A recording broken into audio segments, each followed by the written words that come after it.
Happy Monday to everyone joining us, and you are in for a real treat this morning. We're here with some of the members of the Killingly Robotics team, fresh off another international title in London and the U.S. National Championships in Iowa. And we're happy to have juniors Wesley Sprouse and Callan Senecal, along with their coach, Dr. Robert Polselli. I know the kids call you Dr. Poe, and you're no stranger to winning. A couple years ago, you won in Japan as well. What's the secret to the success? I think the secret to the success is that the students actually mentor one another. So I work with all of the students, of course. We have 6 teams, so I can't be everywhere. And we have courses in robotics, we have courses in mechanical engineering, but really it comes down to students helping other students, teaching them, working with them, and that's our key. Yeah, and this is so cool. So I want you to tell me, Callan, the name of this robot. This is the winning robot that you took overseas. Not sure how you transported that. But how does it work, and what gave you the idea? And so our robot's name is Viper, and so we use many different mechanisms on this robot to complete the challenge of the game. So we compete in a competition called Vex Robotics, and this year's game was we had to load these different color rings onto this yellow mobile goal. And these were placed all around the field, and we had to complete different tasks, and basically you won by whoever had the most rings on the most goals. Can you show me how it works? Yep.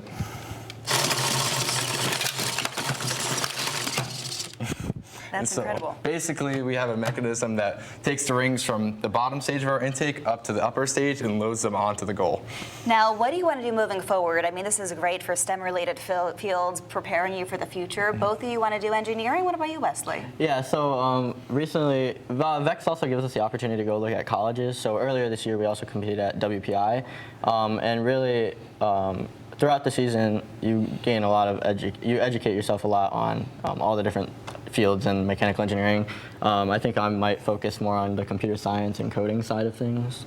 Yeah, but Coach, I mean, this really is incredible what students can do. And it's not only the technical skills, I imagine, but also the soft skills, communication, team building. What else do kids get out of this? Absolutely. The communication and the collaboration. Students are traveling internationally. We make sure that students get that type of experience too. So students are learning culture. They are really problem solving, and we really want to prepare them for what employers want most. Yeah. A student or a employee that can do things on their own, that can really work as a team player and problem solve, figure things out.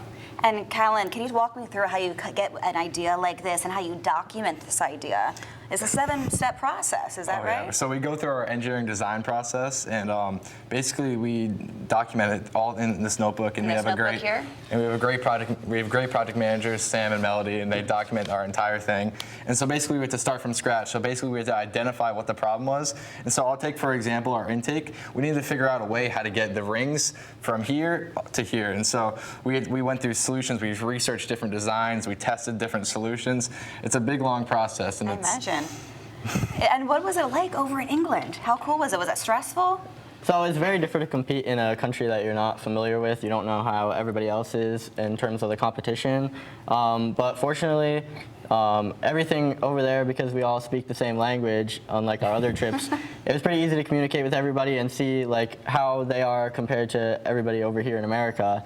But it was pretty easy to mesh in with them and the competition strategies. And did you two know a lot about this prior to joining the class and club, or was there a learning curve jumping into the course? So for me, my brother before me, he competed in about 2 or 3 years before I had started.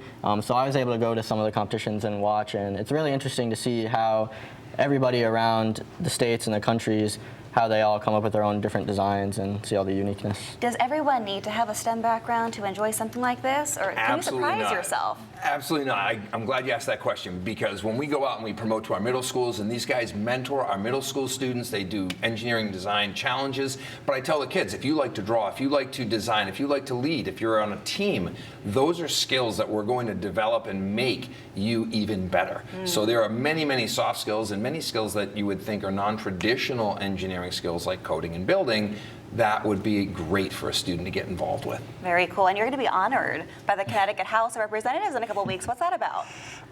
Yeah, it's very great to be honored by them. I think we were honored by them a few years ago in our senior team when they won, and so it's a great accomplishment.